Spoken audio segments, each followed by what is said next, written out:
Hello. Welcome back to yet another lecture on Indian polity and welcome you all to Northeast PSC. तो आज हम लोग discuss करेंगे about the preamble of the Indian constitution. जब भी हम लोग प्रियम्बल की बात करते हैं हमें कुछ कुछ चीज़ें पहले से ही पता है कि प्रियम्बल में जो भी आपका कंटेंट है उसमें क्या क्या लिखा है आपको पता है ऑलरेडी, आई एम श्योर। उसके अलावा आपको बहुत सारी चीज़ें ये पता है कि हम लोगों ने क्या किया है, बहुत सारे वो वर्ल्ड के बहुत सारे कॉन्स्टिट्यूशन से हम लोगों ने बहुत अच्छे से प्रोविजंस को बोरो किए हैं। ठीक है, यहाँ पर क्या है आपका नेचर के बारे में बात किया जा रहा है, हमारे कॉन्स्टिट्यूशन की क्या नेचर होगा, उसका क्या ऑब्जेक्टिव है। ठीक है, डेट के बारे में मेंशन है, कौन से तारीख को ये कॉन्स्टिट्यूशन एडॉप्ट किया गया। तो इन तमाम चीज़ों के बारे में हमें पहले से ही पता है। तो आज हम लोग क्या डिस्कस करेंगे, हम लोग प्रियम्बल को विस्तार से एक एक चीज को बहुत डिटेल से एक्सप्लेन करने की कोशिश करेंगे ताकि इस प्रियम्बल से जुड़ा हुआ कोई भी सवाल, कोई भी क्वेश्चन, कोई भी कंफ्यूजन आपके मन में ना रहे, in a simple, sweet and understandable manner. तो इस तरीके से हम लोग कोशिश करेंगे कि आसान रहे, भाषाएं भी आसान लगे और आपको लगे कि हाँ अरे इंडियन पॉलिटी तो इतना एकदम बाएं हाथ का खेल है।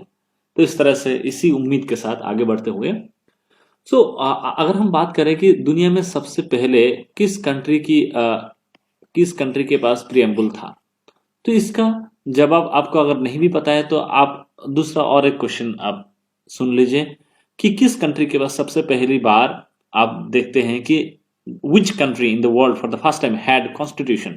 कॉन्स्टिट्यूशन किसके पास था, अगर आप इसकी बात करें तो any country to be having a constitution is America, क्योंकि पहली बार ये कंट्री क्या हुआ आपका 1787 में इनको मिला कॉन्स्टिट्यूशन और ये आज़ाद हुआ 1776 में। तो 1776 में अगर ये आज़ाद होता उससे पहले कोई भी ऐसा कंट्री था ही नहीं जो इंडिपेंडेंट था और उनको एक प्रियम्बल या फिर कॉन्स्टिट्यूशन की जरूरत थी। तो प्रियम्बल के साथ कॉन्स्टिट्यूशन लिखने की जो परंपरा है वो अमेरिका से ही आती है। So the preamble was originally used in the American Constitution. Several nations including India used this method. तो हम लोगों ने क्या देखा बाद में कि धीरे धीरे यही जो प्रक्रिया है एक कॉन्स्टिट्यूशन होना और उस कॉन्स्टिट्यूशन के लिए हमें क्या होना चाहिए, एक प्रियम्बल का होना। इस परंपरा को हम लोगों ने कहां से ड्रॉ किया, हम लोगों ने अमेरिका से लेने की कोशिश किया और उसी के साथ साथ हम लोग क्या करते हैं, आज हमारा प्रियम्बल इस तरह से डेवलप हुआ है कि दुनिया के सबसे बेहतरीन कॉन्स्टिट्यूशन में से एक कॉन्स्टिट्यूशन है इंडिया का। तो इसका हम लोग और भी अच्छे से डिस्कस करेंगे, है ना।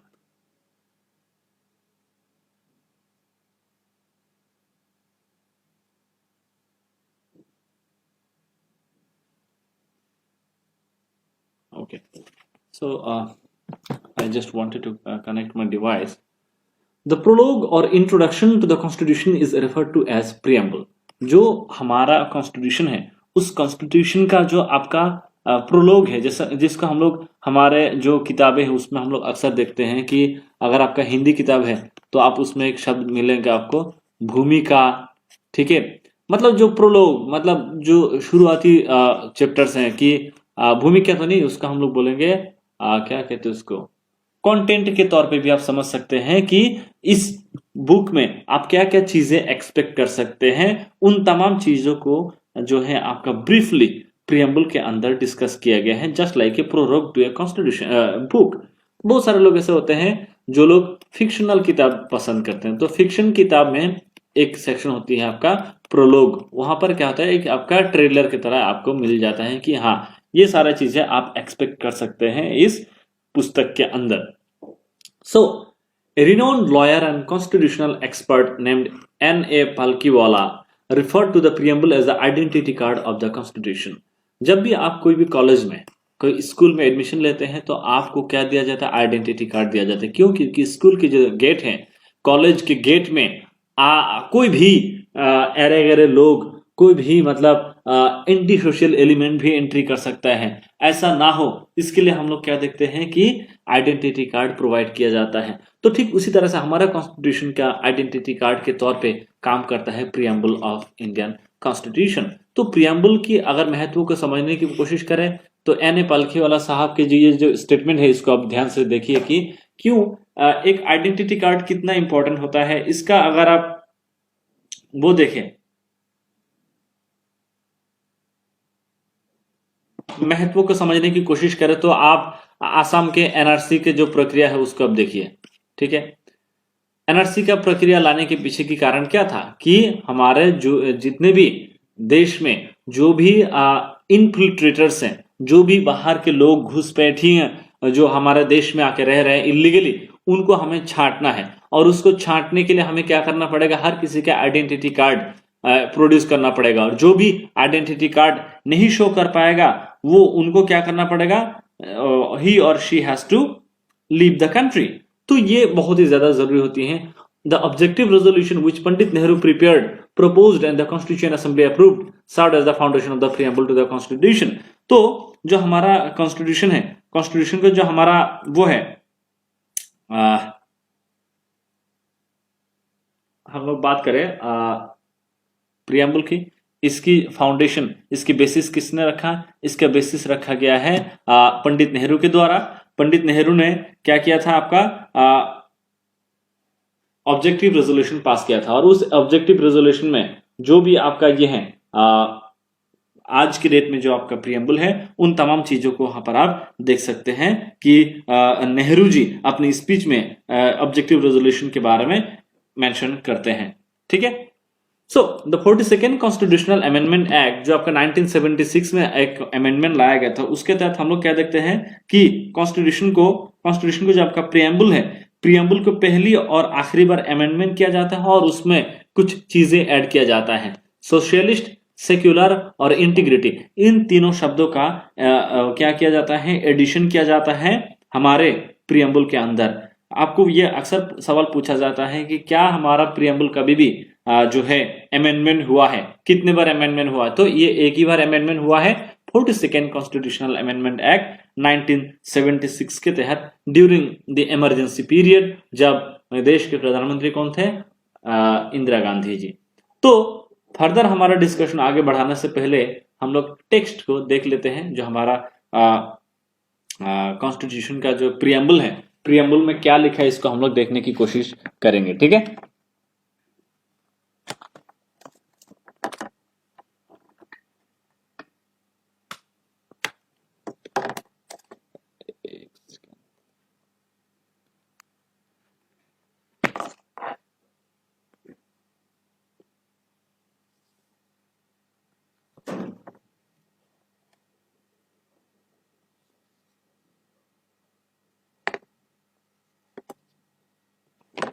ओके, सो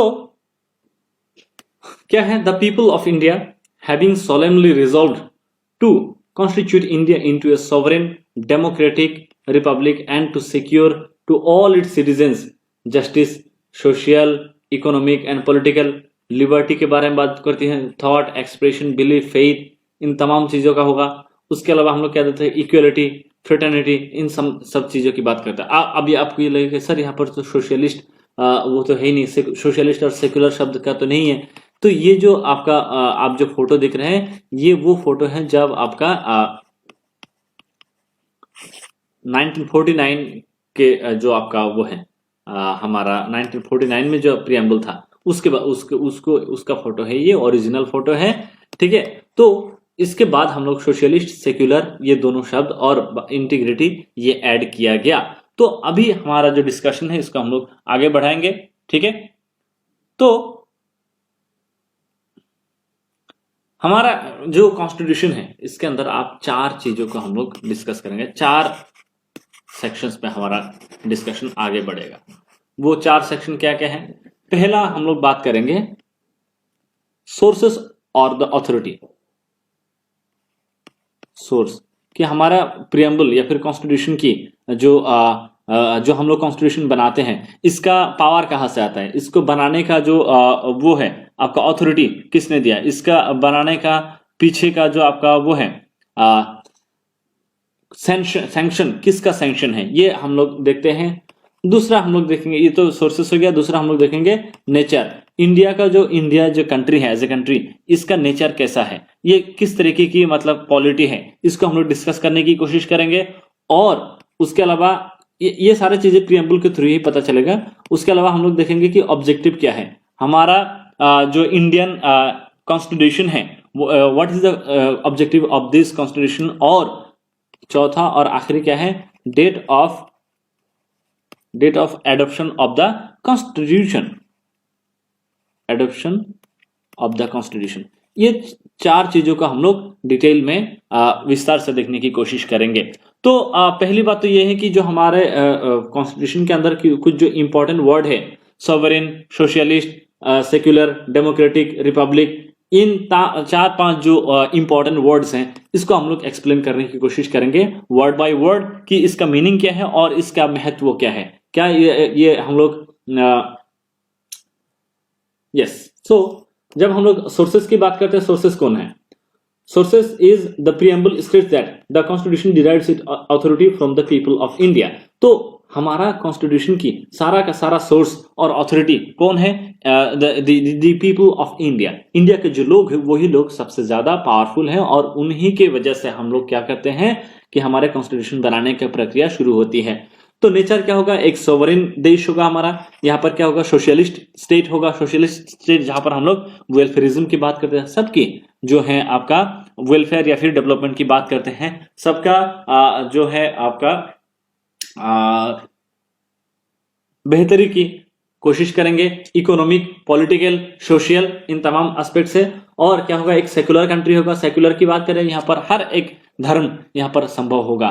तो इंडिया के जो सेक्युलरिज्म का कंसेप्ट है वो क्या है? हम लोग पहले भी देख चुके हैं, सर्वधर्म संभव। ठीक है, सर्वधर्म संभव मतलब every religion is possible here. और क्या है? रिपब्लिकन पॉलिटी है। यहाँ पर जो हेड ऑफ द स्टेट है, हेड ऑफ द गवर्नमेंट है, दोनों के लोगों के द्वारा चुना जाता है। उसके अलावा हम लोग क्या देखते हैं? अच्छा, रिपब्लिकन का मतलब क्या होता है, इसको एक बार थोड़ा सा देख लीजिए। इसको हम लोग एक्सप्लेन करेंगे एक एक शब्दों को। तो रिपब्लिकन मतलब कि जो हेड ऑफ द गवर्नमेंट होता है, हेड ऑफ द गवर्नमेंट और हेड ऑफ द स्टेट, दोनों को लोगों के द्वारा चुना जाता है। अब आप बोलेंगे sir head of the government कौन है? Prime minister. ठीक है, इसको तो लोग डायरेक्टली इलेक्शन करते हैं। हेड ऑफ द स्टेट तो भैया प्रेसिडेंट है, हम तो इसको इलेक्शन इनके इलेक्शन में तो लोग डायरेक्टली इलेक्ट नहीं कर रहे। तो यहाँ पर सवाल यह आएगा कि जहां पर हेड ऑफ द स्टेट और हेड ऑफ द गवर्नमेंट दोनों लोगों के द्वारा चुना जाएगा, डायरेक्टली और इनडायरेक्टली। डायरेक्टली भी हो सकते हैं और इनडायरेक्टली भी हो सकता है। वैसे पॉलिटी को हम लोग क्या बोलेंगे? वैसे पॉलिटी को हम लोग रिपब्लिकन पॉलिटी बोलेंगे, रिपब्लिक पॉलिटी बोलेंगे। तो प्रेसिडेंट को इनडायरेक्ट इलेक्शन से चुना जाता है। ठीक है, लेकिन जो प्राइम मिनिस्टर है उसको हम लोग डायरेक्ट इलेक्शन से चुनते हैं। तो ये आपका हो गया। ऑब्जेक्टिव की बात करें, हम लोग जस्टिस दिलवाना है हर एक व्यक्ति को। ठीक है, लिबर्टी प्रोवाइड कराना है, हर किसी की आजादी हो, हर कोई बराबर हो, इक्वलिटी हो, फ्रेटर्निटी, भाईचारे की बातें हो, इन तमाम चीजों का हमें इंश्योर करना है। और क्या करना है? Date of adoption of the constitution. और ये हम लोग क्या देखेंगे कि 26 नवंबर 1949 को ये कॉन्स्टिट्यूशन एडॉप्ट किया गया था। तो इस तरीके से हमारे कॉन्स्टिट्यूशन की क्या है आपका, चार तरीके की जो है हम लोग एस्पेक्ट तो देख सकते हैं। इंग्रेडिएंट्स ऑफ द प्रीएम्बल के तौर पे हम लोग इसको डिस्कस कर सकते हैं। फिर हम लोग बात करें सोवरेन, जो हमारे की वर्ड्स हैं, sovereign, socialist, secular, democratic, republic, justice, liberty, equality and fraternity, इन सबको हम लोग एक्सप्लेन करने की कोशिश करेंगे एक एक करके। ठीक है, सो जो सबसे पहला शब्द आता है वो आता है सोवरेन। सोवरेन का मतलब क्या है? आपका सर्वशक्ति। ठीक है, सर्व मतलब ऑल पावरफुल। ठीक है, इसका मतलब क्या होता है आप देख सकते हैं, ऑल पावरफुल मतलब कि ये एक ऐसा बॉडी होगा जिसको किसी से परमिशन लेने की जरूरत नहीं है, किसी के अंडर में काम करने की जरूरत नहीं है, किसी से जो है आपका ऑर्डर लेने की जरूरत नहीं है। तो सॉवरेन का मतलब कि कौन होता है? अक्सर हम लोग अगर हम लोग डेमोक्रेटिक गवर्नमेंट या फिर स्टेट के आने से पहले की बात करें तो सॉवरेन मतलब कौन होता था? किंग या फिर क्वीन होता था। तो किंग या फिर जो क्वीन होते थे ये वो लोग होते थे जिनको क्वेश्चन करने वाला कोई नहीं होता था, वो ऑल पावरफुल होते थे। सो denotes that India is an independent state rather than a dependent or a dominion of any other country. हम हमारा जो देश है भारतवर्ष है ये क्या है, ये एक आजाद देश है और किसी के भी अंडर में नहीं आता है, किसी के लिए किसी के होकर काम नहीं करता है. Although India announced in 1949 that she would continue to be a full member of the Commonwealth of Nations and accept the British crown as the Commonwealth's head, this extra constitutional proclamation has no impact whatsoever on India's sovereignty. India ने क्या किया 1949 में announce किया कि हम लोग जो है जो ब्रिटिश क्राउन जो कॉमनवेल्थ ऑफ नेशन जो है, कॉमनवेल्थ ऑफ नेशन मतलब वो सारे कंट्रीज हैं जो सारे कंट्री पहले आपका क्या था, कॉलोनी था. किसका कॉलोनी था? ब्रिटिश का कॉलोनी था. तो उन सबको एक उसमें लाया, कॉमनवेल्थ ऑफ नेशन के अंडर में लाया. तो इंडिया बोले कि हम उसका मेंबर रहेंगे और ब्रिटिश क्राउन जो है वो कॉमनवेल्थ ऑफ नेशन का कौन होगा? हेड होगा, ब्रिटिश क्राउन. ठीक है. लेकिन क्या इसका मतलब ये है कि इंडिया का जो वो है इंडिया के जो सरकार है उनको क्राउन के सामने जाके माथा नीचा करना पड़ेगा या फिर उनके सामने जाके जवाब देना पड़ेगा, उनको इस तरह से करना पड़ेगा? नहीं. ये क्या है, ये एक एक्स्ट्रा मतलब बहुत ही सिंबॉलिक चीज है, इसका कोई रियल इंपैक्ट नहीं है हमारे पॉलिटी में या फिर ब्रिटिश पॉलिटी में. India's participation in the UNO does not in any way affect her sovereignty. अगर हम बात करें इंडिया जो है यूनाइटेड नेशन की मेंबर है, तो क्या इसका मतलब यह है कि यूनाइटेड नेशन इतना पावरफुल है, हिंदुस्तान के जो अंदरूनी मामला है उसमें हस्तक्षेप करेगा या फिर हिंदुस्तान के जो गवर्नमेंट है उसको डायरेक्शन देगा कि आपको ये करना चाहिए वो करना चाहिए? नहीं. यूनाइटेड नेशन का मेंबर है, ये क्या है, ये सारी चीजें बाहरी काम है, ये हमारे देश के अंदर के से जुड़ा हुआ कुछ भी नहीं है. ये हमारे देश के अंदर की जो पॉलिटिकल स्ट्रक्चर है, हमारा कॉन्स्टिट्यूशन है, जो हमारा लॉ है, इन सब चीजों को किसी भी सूरत में अफेक्ट नहीं कर सकता है. India can either acquire foreign land और transfer a portion of its territory to a foreign state because it is a sovereign state. तो हम लोग अगर देखें जो 2015 में क्या हुआ, आपका कॉन्स्टिट्यूशन का 100th अमेंडमेंट हुआ. ये क्यों हुआ था? जो बांग्लादेश और इंडिया के बीच में बॉर्डर एरियाज में बहुत सारे क्या था, आपका लैंड को लेकर प्रॉब्लम चल रहा था. उस लैंड को क्या करने के लिए, आपका स्ट्रीमलाइन करने के लिए, उसको मतलब जो जितने भी सारे डिस्प्यूट्स हो सकता है, अगर बॉर्डर अगर इस तरह से है तो ज्यादा मतलब कुछ इसको स्ट्रेट करने की कोशिश किया. मान लीजिए ऐसा है, ऐसे दाग दिया तो जितना इस तरफ रह रहा है तो उसको बोला आप इंडिया के पास रखो, जितना बांग्लादेश की तरफ रह रहा है उसको बांग्लादेश के तरफ देने की कोशिश किया गया. तो ये इंडिया ने खुद किया अपने मन से और इसके लिए किसी से परमिशन लेने की जरूरत नहीं पड़ी. क्यों नहीं पड़ी? क्योंकि इंडिया क्या है, एक सॉवरेन कंट्री है और इनको किसी से भी परमिशन लेने की जरूरत नहीं है. और हम लोग क्या देखते हैं, it can acquire a foreign land. जो सिक्किम की बात करें, पहले क्या था, ये एक प्रोटेक्टरेट स्टेट था, इंडिया का प्रोटेक्टरेट स्टेट था. फिर बाद में 1975 में ये फुल फ्लेजेड स्टेट बना इंडिया का. तो इस तरह से हम लोग क्या देखते हैं कि इंडिया का जो है इंडिया एज ए कंट्री से जुड़ा हुआ जितने भी सारे डिसीजन है, इंटरनल एक्सटर्नल, ये सारे चीजें इंडिया के जो गवर्नमेंट है वो लेंगे. तो ये हम लोग क्या देखते हैं, it is very important from the perspective of a country to be independent. अगर कोई कंट्री इंडिपेंडेंट है उसका सॉवरेन होना बेहद जरूरी है. फिर हम लोग बात करेंगे socialist. What do mean by socialist? तो सोशलिज्म की जो कॉन्सेप्ट है ये कहां से आती है? ये आता है आपका सोवियत रिपब्लिक से. ये इसकी कॉन्सेप्ट, सोशलिज्म के जितने भी सारे कॉन्सेप्ट है ये हम लोग यूएसएसआर से ड्रॉ करने की कोशिश किया है. इसका मतलब ये नहीं कि हम लोग कम्युनिज्म को ड्रॉ कर रहे हैं, कम्युनिज्म को फॉलो कर रहे, नहीं, ये हमारा मकसद नहीं था. लेकिन हमारा मकसद ये था कि हम लोग एक वेलफेयर स्टेट क्रिएट करें, क्योंकि हमारे देश में गरीबी, भूखमरी, ठीक है, फेमाइन, इस तरीके की प्रॉब्लम बहुत ज्यादा थे. तो इन तमाम प्रॉब्लम से फाइट करने के लिए हमारे जो लोग हैं, हमारे यहाँ के जो जनता है, उनको सरकार के द्वारा मदद पहुंचाना बहुत ज्यादा जरूरी है. तो अगर सरकार मदद नहीं पहुंचा पाएगा तो ये सारे लोग क्या हो जाएंगे, आपका भूखे पेट मारे जाएंगे. तो ये हमें जरूरी है कि हम एक सोशलिस्टिक पैटर्न ऑफ गवर्नमेंट अपनाएं, जहां पर हम लोग क्या करें, गवर्नमेंट के द्वारा लोगों के प्रति लोगों की जो जिंदगी है उसको हम लोग क्या करें, बेहतर बनाने की कोशिश करें. तो ये जो सोशलिस्टिक स्टेट की एक कॉन्सेप्ट जो है, ये जो हमें समझ में आती है, ये कहां से आती है?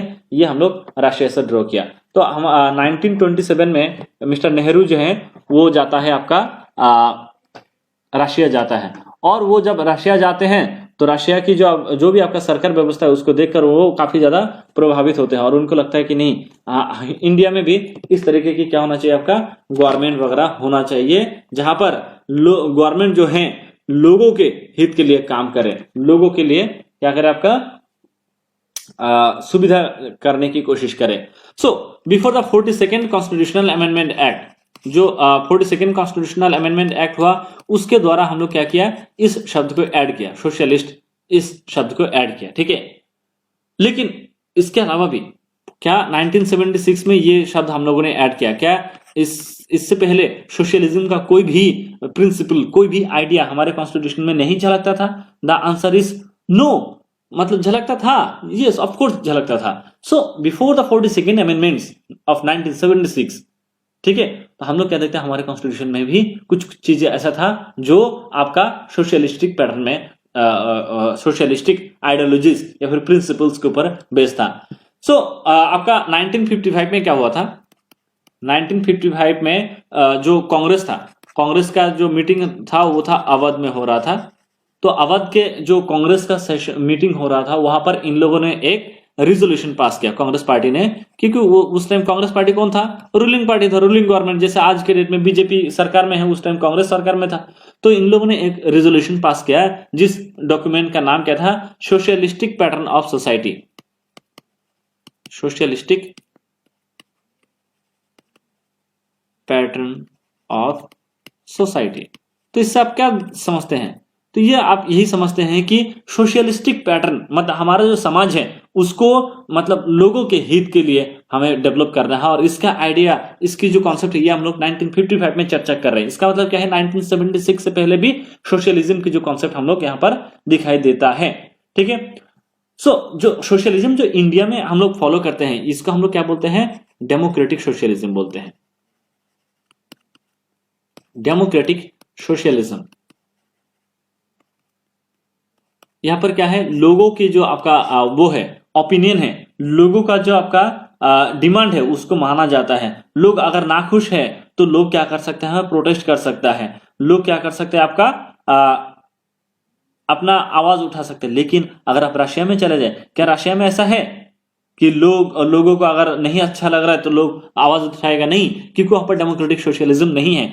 तो इंडिया में जो सोशलिज्म है इसका हम लोग क्या बोलते हैं, डेमोक्रेटिक सोशलिज्म बोलते हैं। और रशिया में जो है उसका हम लोग क्या बोलते हैं, कम्युनिस्टिक, रशिया या फिर चाइना में जो है उसका हम लोग बोलते हैं कम्युनिस्टिक सोशलिज्म। वहां पर क्या है, सारा का सारा डिसीजन पार्टी के द्वारा लिया जाएगा, कम्युनिस्ट पार्टी के द्वारा लिया जाएगा। कोई भी लोग अगर खुद के उससे खुद के हाथ में कोई डिसीजन, कोई स्टेप लेना चाहता है तो उनको पनिशमेंट का सामना करना पड़ता है।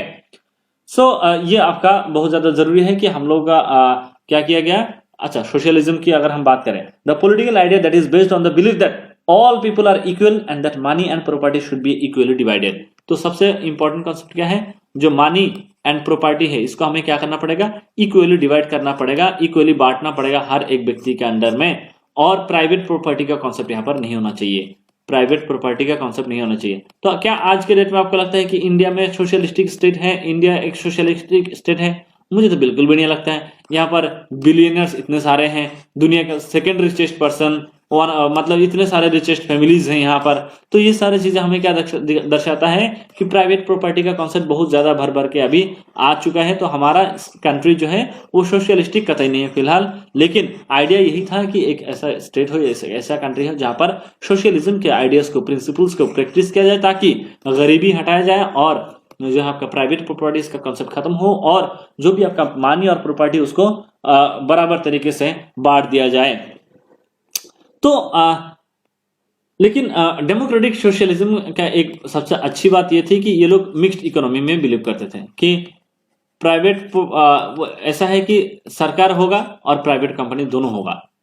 अब ऐसा नहीं कि प्राइवेट प्रॉपर्टी को पूरी तरह से एलिमिनेट करना था, ऐसा नहीं, एलिमिनेट करने का मकसद नहीं था। लेकिन जो आज हो रहा है क्रोनी कैपिटलिज्म, बहुत सारे लोग बोलते हैं, मतलब कि 2-4 लोग इतना ज्यादा अमीर हो रहा है, इस तरीके की चीजें हो, ये भी कोई नहीं चाहता था, लेकिन हो गया।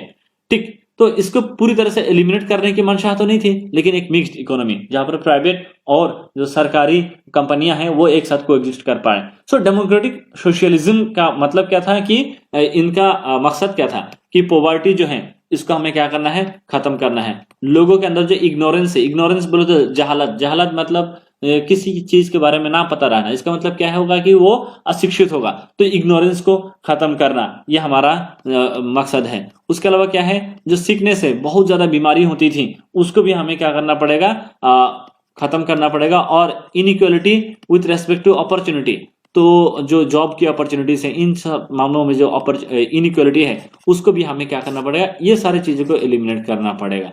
इसकी कोशिश किया गया था डेमोक्रेटिक सोशलिज्म के द्वारा इंडिया में। हाउएवर जो 1991 में क्या हुआ था, 1991 में एलपीजी आया था। अब ऐसा नहीं कि लिक्विफाइड पेट्रोलियम गैस ये नहीं है।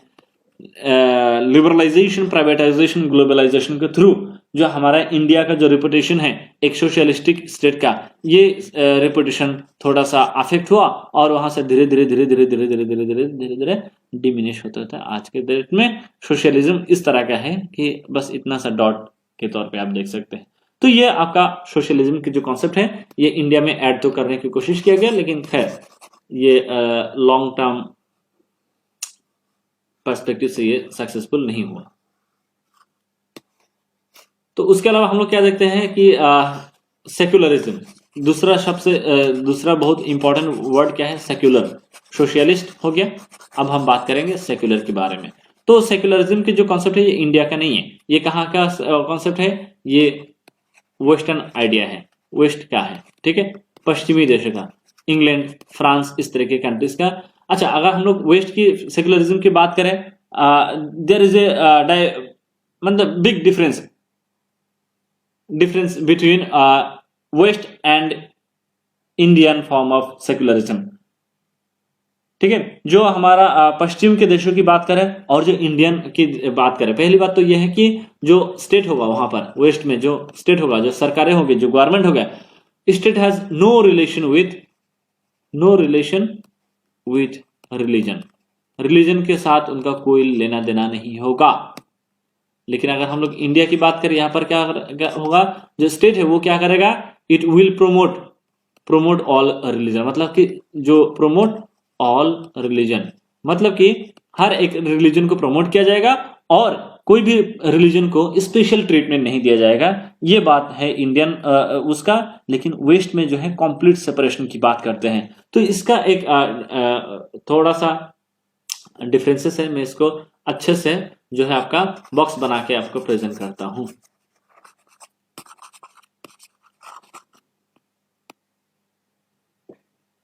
वेस्टर्न सेकुलरिज्म और क्या है आपका इंडियन सेकुलरिज्म। तो in the West the state is separate from the functioning of all religious institution.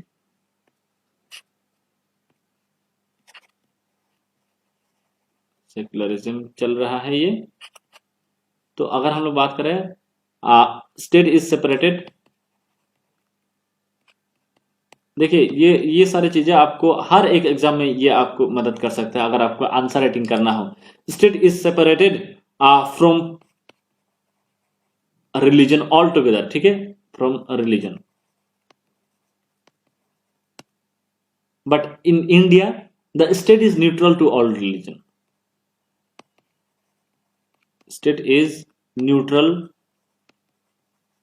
To all religion, मतलब कि स्टेट को पता है रिलीजन एग्जिस्ट कर रहा है, स्टेट को पता है कि ये रिलीजन ये है वो है ये है, लेकिन जो है कोई भी एक पार्टिकुलर रिलीजन को प्रमोट नहीं करेगा। हर के रिलीजन के प्रति जो है आपका ये क्या करेगा, इंडिया के जो स्टेट होगा वो हर रिलीजन के प्रति बराबर हमदर्दी, बराबर क्लोजनेस दिखाने की कोशिश करेगा। वेस्ट में जो है the state believes in the total non interference of religion, total non interference, ठीक है, total non interference in religion, मतलब पूरी तरह से रिलीजन से ये लोग दूर रहते। रिलीजन में किसी भी सूरत में हस्तक्षेप करने की कोशिश नहीं किया जाता है। लेकिन in the concept is not restricted to the question of how religious groups are to be treated. Instead, the essence of secularism in India lies in forging a positive relationship between state and religion. तो ये बोलते हैं कि state और religion के बीच में क्या होना पड़ेगा, एक पॉजिटिव रिलेशन होना पड़ेगा। तो ये बोलते हैं क्यों, क्योंकि स्टेट जो है हर एक रिलीजन को क्या करेगा, प्रोमोट करेगा। किसी भी एक रिलीजन को ज्यादा वो करना, फेवर करना, कम फेवर करना, इस तरह से नहीं करेगा, लेकिन स्टेट जो है हर एक रिलीजन को प्रोमोट करेगा और हर एक रिलीजन के प्रति जो है क्या रहेगा, एक पॉजिटिव आउटलुक रहेगा स्टेट का, इंडिया की कॉन्सेप्ट से अगर हम बात करें। तीसरा इंपॉर्टेंट क्या आ जाता है, western secularism does not believe in an open display of religion with except for places of worship. No open display, क्या आप खुले जगह पे, no open display of religion, अब खुली जगह पे रिलीजन का कोई मतलब नहीं बनता है। जैसे अगर आप मंदिर, मस्जिद या फिर चर्चेस की बात करें, ठीक है, वहां पर तो चलेगा, लेकिन उसके अलावा आप सड़क से जा रहे हैं, आप जो है टोपी पहन के, आप तिलक लगा के, आप पूरे गले में माला पहन के एकदम ये सब कर रहे हैं, ये सारी चीजें वहां पर वेस्ट में नहीं होता है। ये इंडिया में ठीक है, इंडिया में जस्टिफाइड, क्योंकि इंडिया बहुत ही ज्यादा मल्टी रिलीजियस है, मल्टी कल्चरल है, यहाँ पर हर तरह के लोग यहाँ पर रहते हैं, तो आप रेस्ट्रिक्ट नहीं कर सकते हैं। और यही हमारे यहाँ की खूबसूरती है। इंडिया में क्या होता है कि all expression of religion is manifested equally with the support from the state. All expression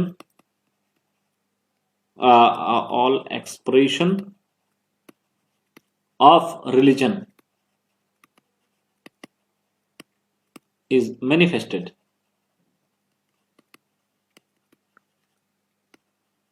with the help from religion, state.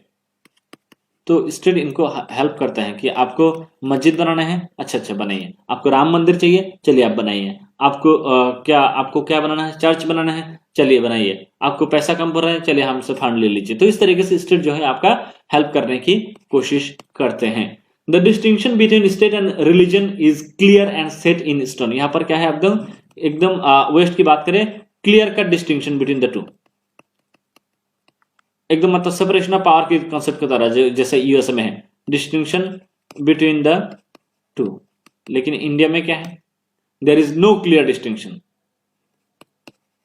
ऐसा कोई क्लियर वैसा नहीं है कि स्टेट क्या करेगा, स्टेट ये कर सकता है, वो नहीं कर सकता है, रिलीजन ये कर सकता है, वो नहीं कर सकता है। तो इस तरीके से हम लोग क्या देखते हैं कि हमारे जो वेस्टर्न का जो सेकुलरिज्म है और जो हमारे इंडियन सेकुलरिज्म है, इसमें क्या है आपका डिफरेंसेस है। By virtue of the 42nd constitutional amendment act of 1976, तो हम लोग क्या किया, 1976 में जो है अमेंडमेंट के बाद एक एक्सप्लिसिट तौर पे, एकदम डायरेक्ट लिखित तौर पे इस शब्द को हम लोगों ने ऐड किया हमारे कॉन्स्टिट्यूशन के अंदर। There can be no doubt that the constitution makers wanted to create a secular state. हमारे जो कॉन्स्टिट्यूशन की बात करें, आप आर्टिकल 14 की बात करें, 15 की बात करें, 16 की बात करें, 19 की बात करें, 21, ठीक है, 25 से लेकर 30 तक, हर ये सारे आर्टिकल जो है आपका क्या करता है, कहीं ना कहीं एक सेकुलर स्टेट क्रिएट करने की कोशिश करते हैं। हमारे देश के अंदर जितने भी सारे रिलीजन हैं, उन तमाम रिलीजन को बराबर सपोर्ट मिली है स्टेट से, और बराबर तरीके की मतलब क्या कहते हैं, सपोर्ट भी मिली है, और एक पॉजिटिव रिलेशनशिप डेवलप करने में सक्षम हुआ है हमारे स्टेट और रिलीजन के बीच में। तो ये बहुत जरूरी है कि आप जो सेकुलरिज्म की आइडिया है, इंडिया का सेकुलरिज्म और वेस्ट का सेकुलरिज्म के बीच में थोड़ा सा जो डिफरेंस है उसको याद रखने की कोशिश करें। ये बहुत जरूरी है, आपको किसी भी तरीके के एग्जाम में आंसर राइटिंग में तो भैया ये आ ही सकता है। उसके बाद जो इंपॉर्टेंट जो आपका ये आता है, वो क्या आता है, डेमोक्रेटिक।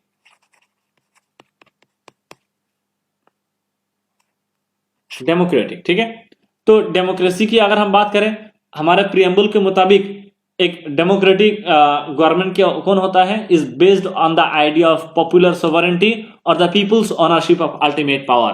तो प्रियम्बल में भी क्या बोला है, जो सोर्स है, सोर्स कौन है, we the people of India, we the people.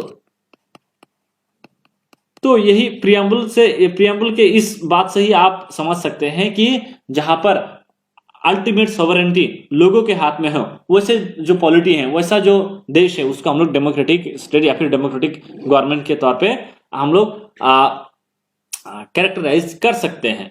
तो दो तरह के डेमोक्रेसी मूल तौर पे दो तरह के होता है। एक तो हो गया आपका डायरेक्ट, दूसरा होता है इनडायरेक्ट। ठीक है, इनडायरेक्ट, डायरेक्ट जहां पर हम लोग डायरेक्टली इलेक्ट करते हैं, इनडायरेक्ट जहां पर हम लोग रिप्रेजेंटेटिव्स चुनते हैं और फिर रिप्रेजेंटेटिव्स जो है अपना लीडर चुनते हैं finally. So as in the case in Switzerland, direct democracy allows the people to directly exercise their supreme power। तो डायरेक्ट आज के डेट में भी स्विट्जरलैंड में क्या होता है आपका डायरेक्ट डेमोक्रेसी वो होता है स्विट्जरलैंड। अच्छा, डायरेक्ट डेमोक्रेसी का कॉन्सेप्ट क्या होता है कि यहां पर जितने भी सारे कानून बनाया जाता है, जितने भी सारे लोग होगा उस देश में, जितने भी सारे एलिजिबल लोग होगा, उन तमाम लोगों का एक समूह होगा, सब लोग एक साथ जुड़ जाएंगे और वहां पर वो लोग मीटिंग करेंगे और फिर एक पर्टिकुलर डिसीजन में रीच करेंगे। लेकिन इनडायरेक्ट डेमोक्रेसी में हम लोग क्या करते हैं, इंडिया की बात करिए, इंडिया क्या है, इंडिया में इनडायरेक्ट डेमोक्रेसी हम लोग फॉलो करते हैं। हम लोग लीडर चुनते हैं और वो लीडर पार्लियामेंट में जाते हैं और फिर वो हमारे बिहाफ पे वो कानून बनाते हैं। आप इमेजिन कर सकते हैं अगर इंडिया में डायरेक्ट डेमोक्रेसी पॉसिबल होगी कि नहीं? Of course not. 140 करोड़ लोग हैं, 140 करोड़ लोग एक साथ कहां पर आएगा और वहां पर क्या बात हो सकती है? ये मतलब इम्पॉसिबल तो है, ये है, सोचना भी इम्पॉसिबल है ये। ठीक है, तो इंडिया के जो जैसे जैसे पॉपुलेशन बढ़ता गया, डायरेक्ट डेमोक्रेसी के जो कॉन्सेप्ट वो धीरे धीरे खत्म होता गया। तो हाँ, डायरेक्ट डेमोक्रेसी के कॉन्सेप्ट अगर बोले, जो वेटिकन जैसे छोटे देश है, वेटिकन, वहां पर हो सकता है डायरेक्ट डेमोक्रेसी। स्विट्जरलैंड में भी अगर हम बात करें, चलिए ठीक है, वहां पर भी लोग वो कर रहे हैं। Referendum initiative recall, referendum initiative recall, उसके बाद और एक है आपका इंपॉर्टेंट वर्ड है, ये है plebiscite.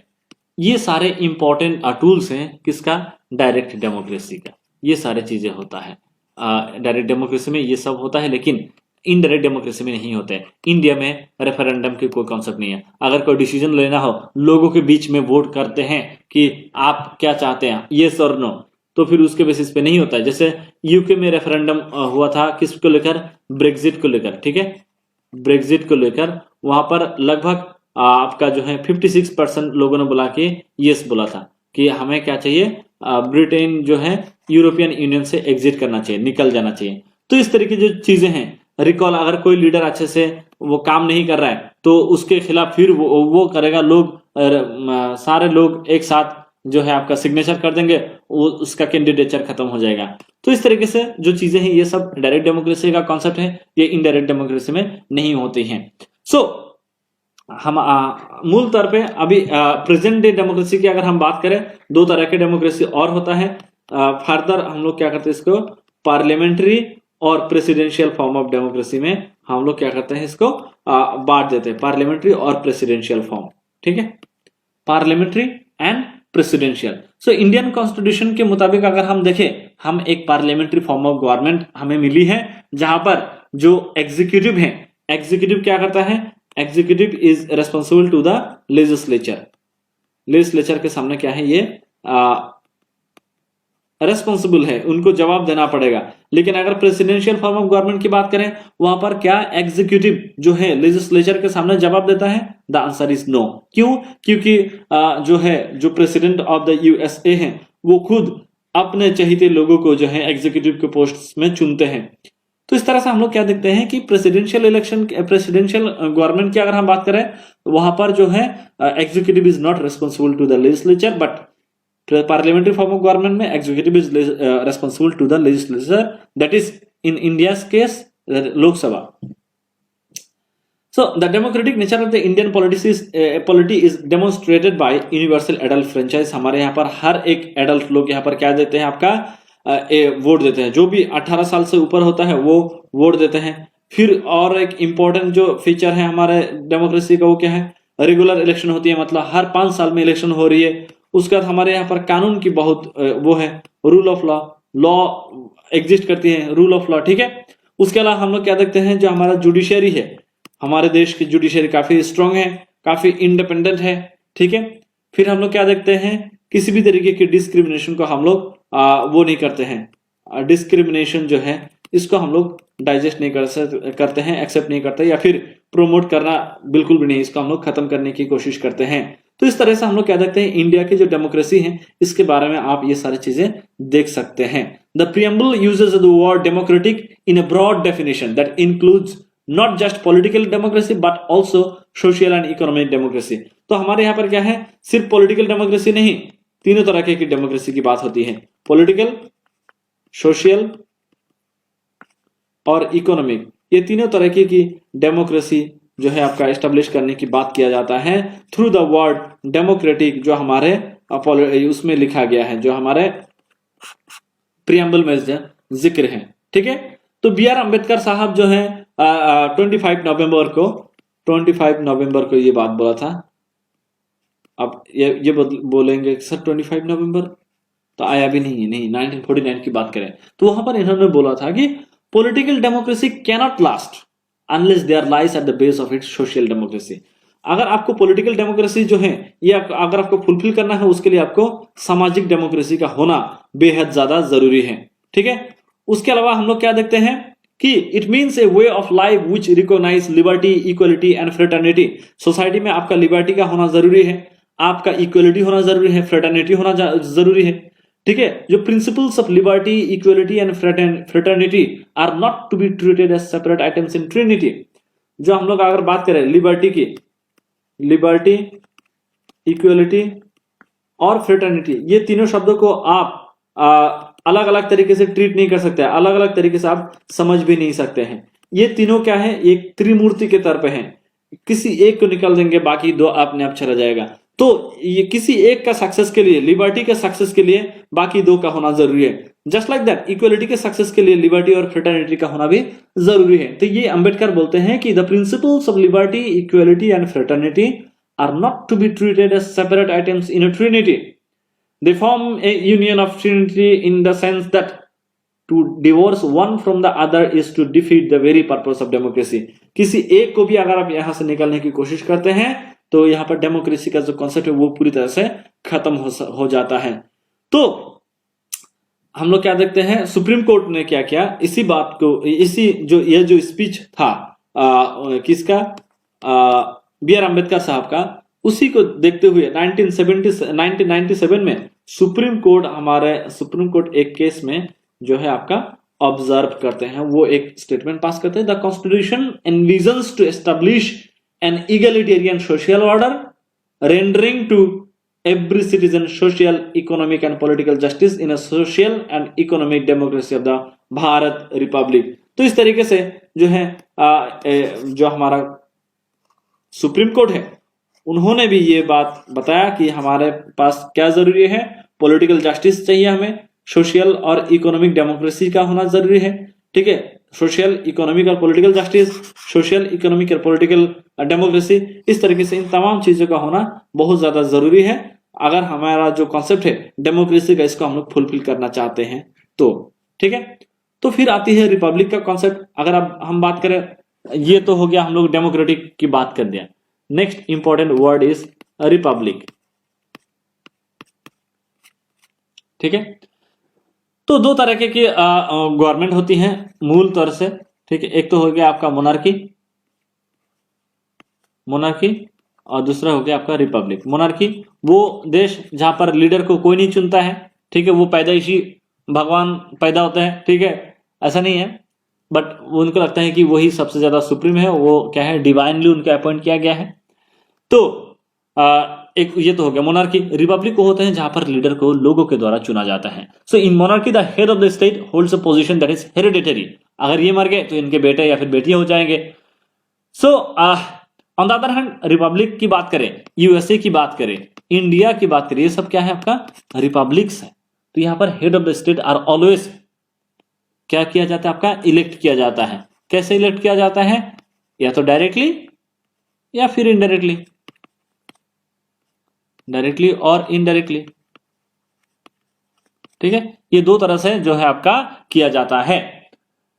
In our preamble, the word republic denotes that India has an elected leader known as the president. He receives an indirect vote and is chosen for a fixed 5 year term. तो India में जो Republic है, इस Republic शब्द का मतलब क्या होता है? प्रेसिडेंट के बारे में बताया जा रहा है कि प्रेसिडेंट को हर 5 साल में इलेक्ट किया जाता है, 5 साल के उसके लिए टाइम पीरियड के लिए।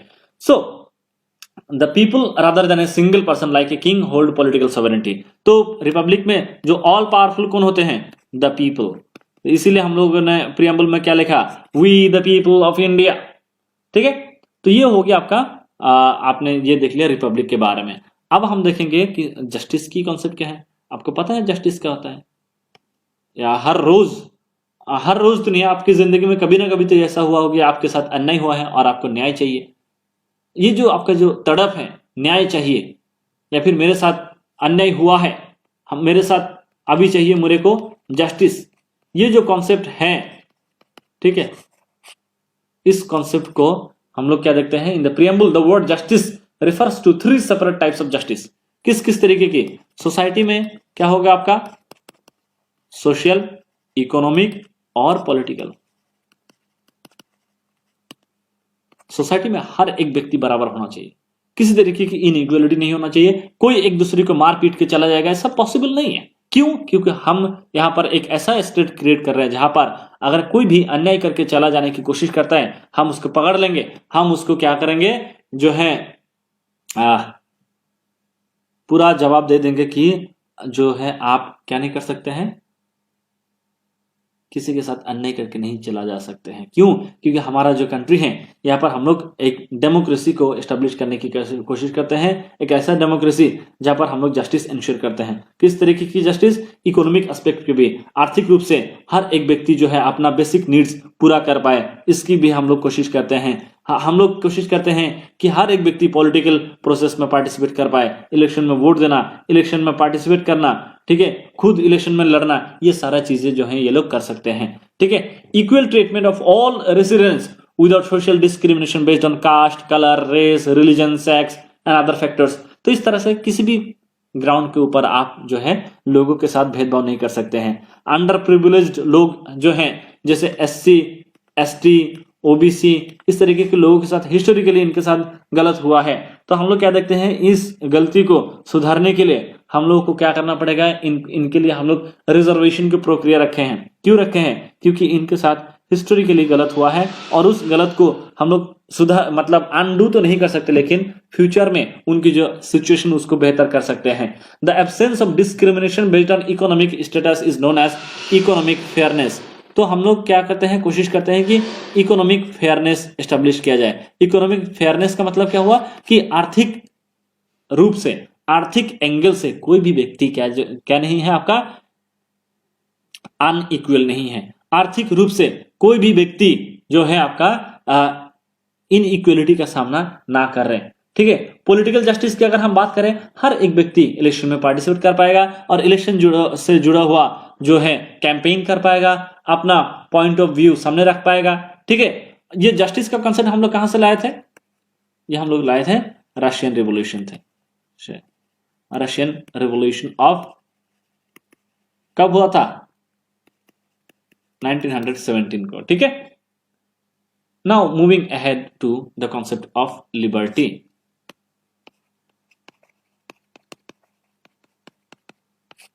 लिबर्टे नॉट तो लिबर्टे हो गया, बट हम चाहते हैं कि आप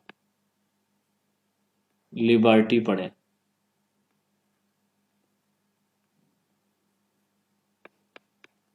okay, so freedom from restrictions on an individual's activities but still allowing for the development of their unique personalities is what is meant by the phrase liberty। अगर हम लोग लिबर्टी की बात करें तो किसी भी तरीके की जो रेस्ट्रिक्शंस का ना होना, कोई रेस्ट्रिक्शंस ना होना, इसका अगर आपके ऊपर कोई रेस्ट्रिक्शंस नहीं है, आप पूरी होशो हवास में आपके खुद की जिंदगी को बेहतरी की तरफ ले जाने की पूरा वो आपके पास कैपेबिलिटीज हैं, आप पूरा सक्षम है और कर भी पा रहे हैं, तो आप क्या है, एक मतलब आपका पूरा लिबर्टी जो है इंटैक्ट है। तो इंडिया में जितने भी सारे लोग हैं उनको हम लोग क्या देखते हैं कि आप कुछ भी सोच सकते हैं, आप जो है क्या कर सकते हैं, एक्सप्रेशन कर सकते हैं।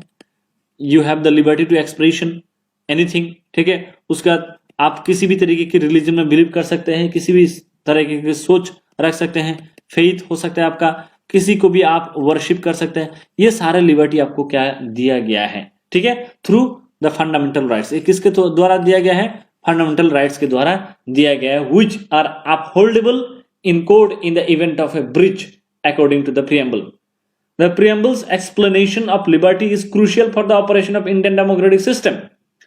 तो ठीक है, आपने ये देख लिया कि आपके पास कोई भी कुछ भी सोचना, कुछ भी एक्सप्रेस करना, बिलीफ रखना, वर्शिप करना की आजादी पूरा है।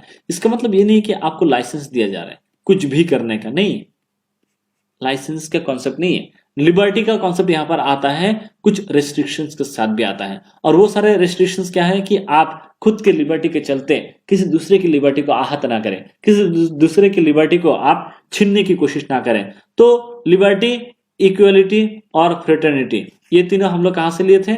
ये लिए थे हम लोग फ्रेंच रेवोल्यूशन से, ठीक है,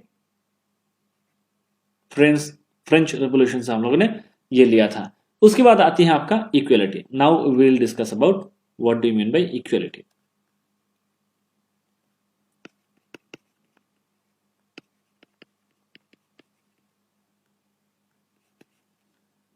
तो इक्वलिटी के कॉन्सेप्ट की बात करें, the concept of equality refers to the lack of benefits for any group within society as well as the availability of equal chances for everyone। मतलब कोई स्पेशल ट्रीटमेंट नहीं होगा, स्पेशल ट्रीटमेंट का absence होना, ये इसका स्पेशल ट्रीटमेंट का बिल्कुल भी ना होना। और हम लोग क्या देखते हैं कि हर एक व्यक्ति के लिए इक्वल चांसेस रहे। अगर कोई आपका एक्सीडेंट हो रहा है, जस्ट इमेजिन कि किसी को कोई एक्सीडेंट होगा, तो अब ऐसा नहीं है कि जो भी आपका पगड़ी पहन के जाएगा, जो टर्बन पहन के जाएगा, जो सिख टर्बन है, वो लोग, सारे लोग जो भी टर्बन पहन के जाते हैं वो एक्सीडेंट हो जाता है। अगर लेट्स एज्यूम, पता नहीं ये किस तरह से अटपटा सा एग्जांपल है, बट लेट्स एज्यूम दिस, ठीक है, तो इसका मतलब ये होगा कि आपने कुछ ना कुछ तो ऐसा कर रहे हैं जो आप इस पर्टिकुलर ग्रुप ऑफ लोगों के लिए आप जो है क्या कर रहे हैं, इनइक्वलिटी का जो है कारण पैदा कर रहे हैं। अगर आप बोलेंगे कि कोई भी व्यक्ति जो है जो है पर्टिकुलर तरह के ड्रेस पहन के जा रहा है, तो वो चला जाएगा, उसका हेलमेट नहीं भी चलेगा, नहीं रहेगा, तो उससे हम लोग फाइन नहीं लेंगे। और किसी दूसरे ग्रुप ऑफ पीपल के लिए वो हेलमेट रहेगा भी, तो हम उसका डॉक्यूमेंट चेक करेंगे। तो इस तरीके के अलग अलग ट्रीटमेंट का होना हम लोग क्या देखते हैं कि हम लोग ये देखते हैं आपका इनइक्वलिटी का कारण बन सकता है। और इस इनइक्वलिटी को हमें रोकना पड़ेगा। इस तरीके की इनइक्वलिटी नहीं हो सकती इंडिया में। और इंडिया में हम लोग क्या देखते हैं, इक्वलिटी की बात करते हैं कि कोई स्पेशल ट्रीटमेंट नहीं, हर किसी के लिए बराबर चांसेस होगी। All Indian people are guaranteed equality of status and opportunity. आपका जो स्टेटस है वो बराबर है, आप किसी से ना छोटा है ना किसी से आप बड़ा है, हर कोई यहाँ पर बराबर है और हर किसी के लिए यहाँ पर बराबर अपॉर्चुनिटी होगी, ठीक है, किसी को भी स्पेशल फेवर नहीं दिया जाएगा। तो इक्वलिटी की बात अगर हम लोग करें, कहां पर है? आर्टिकल 14 आपने देखा, आर्टिकल 15, 16, 17, 18।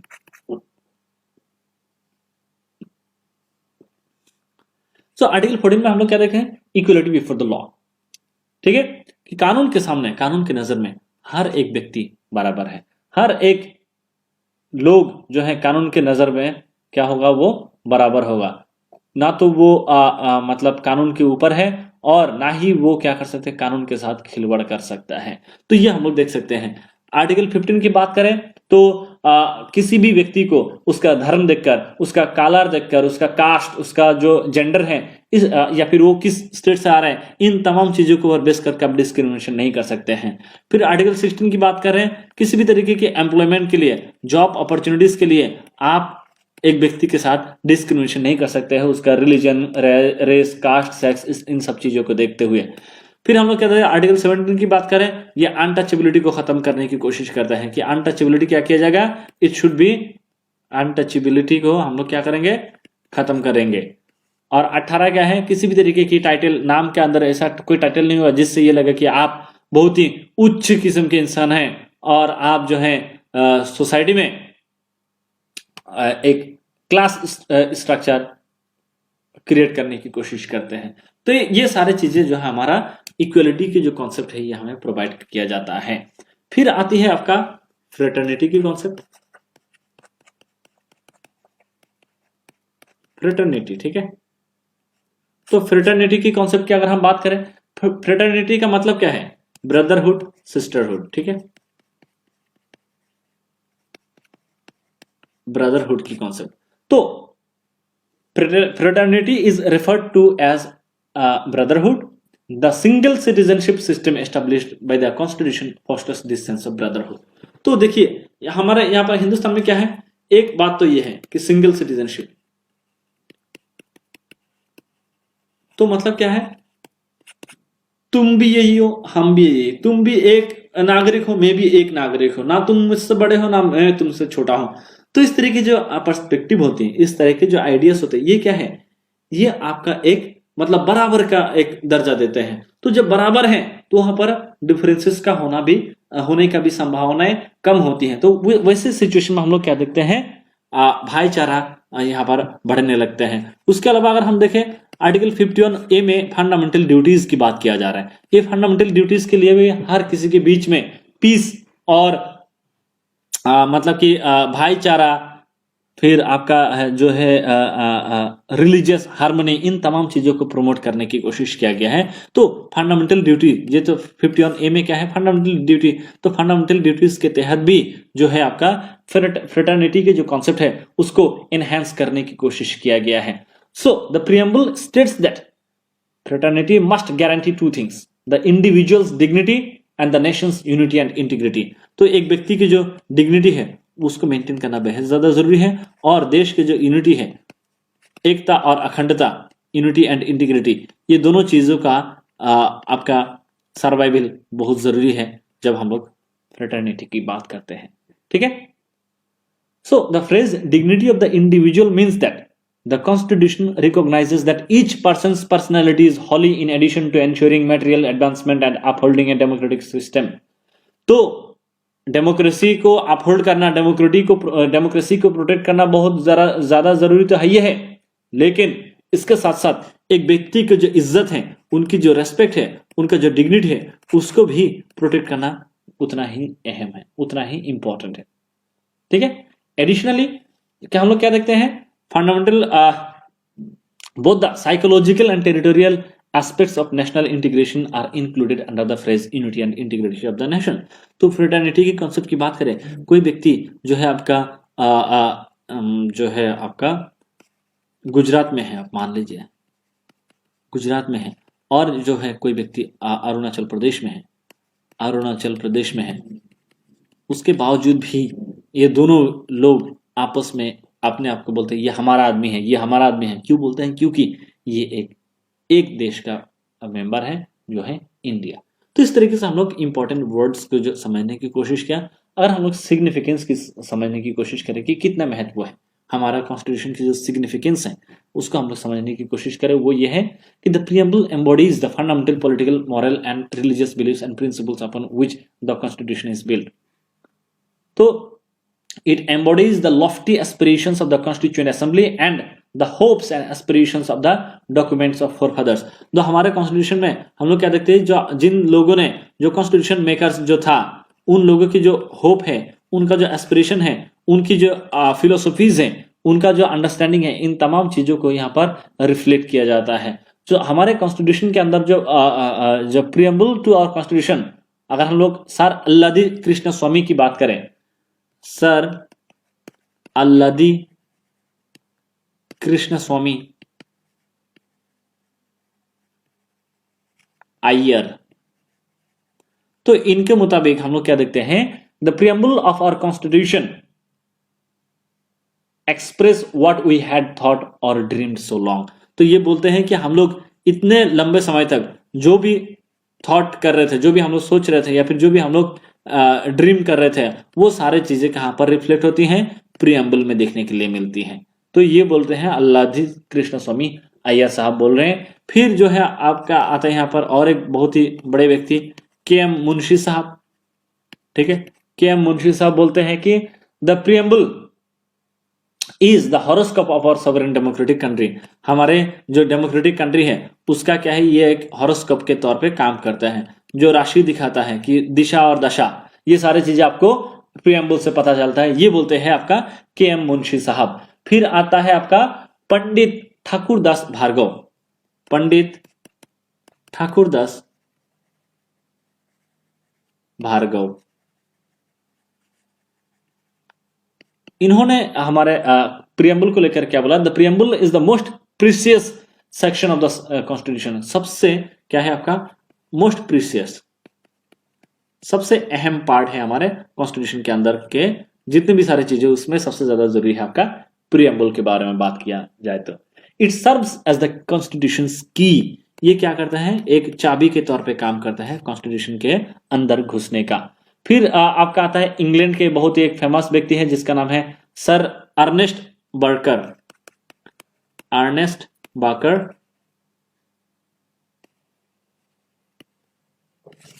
इन्होंने क्या बोला कि जो प्रियम्बल है ये क्या है आपका? की नोट है। की नोट है, जैसे आप कोई किताब पढ़ते हैं उसका नोट्स बनाते हैं, या फिर उसका छोटा छोटा आप जो है जो मॉड्यूल बनाने की कोशिश करते हैं, वो की नोट के तौर पे काम करता है। तो ये अर्नेस्ट बार्कर के मुताबिक ये क्या है आपका? की नोट के तौर पे काम करता है।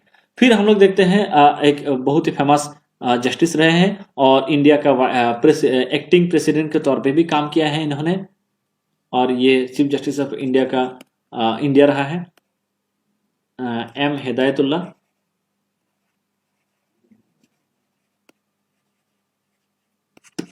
तो एम हिदायतुल्ला साहब जो है, इन्होंने बोला है कि preamble resembles the declaration of independence of the USA but is more than a declaration, it is the soul of our constitution. हमारे कॉन्स्टिट्यूशन का क्या है? ये एक आत्मा है। तो इस तरह से इन्होंने बोलने की कोशिश किया, preamble as the part of the constitution. अच्छा, तो ये तो हम लोगों ने प्रियम्बल के बारे में बहुत एक्सटेंसिव डिस्कशन कर लिया है। आपका 5 मिनट और लूंगा इसको पूरा खत्म करने में। तो अभी यहाँ पर बहुत सारे लोगों ने बहुत सारे ये हुआ आपका विवाद, डिस्कशन होने की कोशिश हुआ कि क्या हमारा जो प्रियम्बल है ये कॉन्स्टिट्यूशन का पार्ट है या नहीं है। इसकी अगर हम बात करें तो हम लोग क्या देखते हैं, the preamble's inclusion in the constitution is one of the issues that has caused controversy. तो बहुत सारे लोगों ने अलग अलग टाइम से जिस पे कंट्रोवर्सी क्रिएट करने की कोशिश किया। सो बेरुवारी यूनियन केस हुआ था 1960 में। इसके तहत कॉन्स्टिट्यूशन की जो स्टेटस है उसको लेकर हमारा सुप्रीम कोर्ट ने बोला कि the supreme court expressly stated that it is not a component of the constitution. तो इन्होंने बोला कि प्रियम्बल ठीक है, बहुत ही इंपॉर्टेंट पार्ट है कॉन्स्टिट्यूशन के अंदर का, लेकिन ये कॉन्स्टिट्यूशन से सेपरेट है। ये बोलते हैं नॉट ए पार्ट, ये क्या है आपका? एक सेपरेट बॉडी है, हमारे कॉन्स्टिट्यूशन के अंदर के पार्ट नहीं है। फिर हम लोग क्या देखते हैं, केशवानंद भारती केस में सुप्रीम कोर्ट ने उनका जो खुद का जो अर्लियर ओपिनियन था, ये जो पुराना ओपिनियन था, इसको रिजेक्ट करते हैं और बोलते हैं कि प्रियम्बल जो है ये कॉन्स्टिट्यूशन का पार्ट है। It observe that the preamble is of extreme importance and the constitution should be read and interpreted in the light of the grand and novel vision of expressed in the preamble। तो बोलते हैं कि ये preamble जो है constitution का part है, और हमारे कॉन्स्टिट्यूशन को अगर आपको समझना है तो आपको उसको समझने के लिए preamble को पढ़ना बेहद जरूरी है। LIC ऑफ इंडिया केस होता है 1995 में, वहां पर सुप्रीम कोर्ट बोलते हैं कि preamble जो है हमारे कॉन्स्टिट्यूशन का इंटीग्रल पार्ट है। तो कॉन्स्टिट्यूशन के बहुत सारे अलग अलग पार्ट है, उसी की तरह प्रियम्बल भी क्या है? हमारा कॉन्स्टिट्यूशन असेंबली के द्वारा ही बनाया गया है। बट कॉन्स्टिट्यूशन असेंबली ने क्या किया? पूरा कॉन्स्टिट्यूशन बनने के बाद सबसे आखिरी में प्रियम्बल को क्रिएट किया है। So the reason for inserting the preamble at the end was to ensure that it was in conformity with the constitution. तो आखिरी में ये प्रियम्बल आखिरी में क्यों लिखा गया, इसको क्यों तैयारी किया गया? तो पूरे जो आपका कॉन्स्टिट्यूशन है उसका समरी के तौर पे समरी है ये, ठीक है, की नोट है। तो जाहिर सी बात है ये आखिरी में ही होगा। तो अगर आप किसी भी किताब को पढ़ने के बाद अगर आप समरी बनाने की कोशिश करते हो तो आपको पूरा किताब पढ़ना पड़ेगा, ठीक है। So the reason for inserting the preamble at the end was to ensure that it was in conformity with the constitution as adopted by the constitution assembly. While forwarding the preamble for votes, the president of the constitution assembly said the question is that preamble stands part of the constitution. तो बोलते हैं कि preamble जो है आपका constitution का part है। The motion was then adopted, hence the current opinion held by the supreme court that the preamble is a part of the constitution is in consonance with the opinion of the founding fathers. तो जो भी हमारे constitution assembly के जो member थे उन लोगों का जो मानना था और हम लोगों का जो मानना है, जो सुप्रीम कोर्ट का मानना है, ये दोनों एक ही है। वो ये है कि प्रीएम्बल जो है हमारा कॉन्स्टिट्यूशन का पार्ट है। The preamble is neither a source of power to legislature nor a prohibition upon the power of legislature. It is non justiciable. आप इसको इंप्लीमेंट नहीं कर सकते। अगर कोई वायलेट करता है तो कोई दिक्कत नहीं है, आप इसको चैलेंज नहीं कर सकते हैं। Its provisions are not enforceable in courts of law. Amenability of the preamble, क्या प्रीएम्बल को अमेंडमेंट किया जा सकता है? तो 1973 में केशवानंद भारती केस में बोला जाता है कि आर्टिकल 368 के अंदर आप जो है प्रीएम्बल को अमेंड कर सकते हैं। ठीक है, द क्वेश्चन एज टू मतलब ये क्वेश्चन था कि क्या किया जा सकता है या नहीं। तो इन्होंने बोला it was asked that the preamble cannot be amended as it is not a part of the constitution. So the petitioner contended that the amending power in article 368 cannot be used to destroy or damage the basic elements. तो यहाँ पर यही बताया गया कि जो basic elements है हमारे कॉन्स्टिट्यूशन का या फिर जो फंडामेंटल फीचर्स है उसको आप खतरे में नहीं डाल सकते, उसको आप जो है बदल नहीं सकते हैं आर्टिकल 368 का इस्तेमाल करके। The supreme court held that the preamble is a part of the constitution. तो यहाँ पर इस आर्टिकल 368 के तहत जो है केशवानंद भारती केस के अंदर ये बोला गया कि प्रीएम्बल हमारे कॉन्स्टिट्यूशन का पार्ट है, लेकिन ये बेसिक पार्ट है। The court stated that the opinion tendered bye it in the very union in this regard was wrong and held that preamble can be amended subject to the condition that no amendment is done to the basic structure. तो बोला कि yes जो है आप preamble को amendment कर सकते हैं, लेकिन उसके अंदर की जो बेसिक फीचर्स हैं उसको आप नहीं बदल सकते हैं। In other words, the court held that basic elements for the fundamental features of the constitution as contained in the preamble cannot be altered by an amendment under article 368. The preamble has been amended only once so far, in 1976 by the 42nd Constitution Amendment Act, which has added 3 new words, socialist, secular and integrity to the preamble. This amendment was held to be valid. So this is all our discussion regarding the preamble of our Indian Constitution. So that shall be all for today. Thank you so much. See you in the next session with a new topic. Bye bye.